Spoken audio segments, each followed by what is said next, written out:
We see time and again that when God wants to break a generational pattern, he will use a woman. It makes sense because in Genesis we are told when there was a fall of man that God decreed and said that a woman shall step on the serpent's head and the serpent will bite the heel of a woman.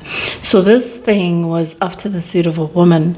And so what God does is whenever he wants to change a pattern of a generation, he uses the seed of a woman.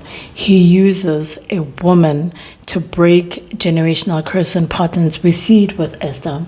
We see it with Ruth. We see it with Rahab. We see it with Deborah. We see it with Mary. We see it with Hannah.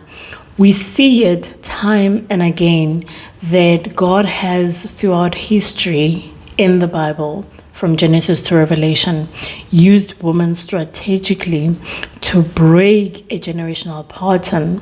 And so women should never think of themselves in terms of their external appearance, but they should think of themselves in terms of the purpose that God has called you to be. That is why it's important for a woman not to undermine the place that God has for her in nurturing her kids, because that allows those kids to grow up understanding that they matter and they're valuable. God has given men a certain kind of purpose or right, like giving identity to kids and all of those things.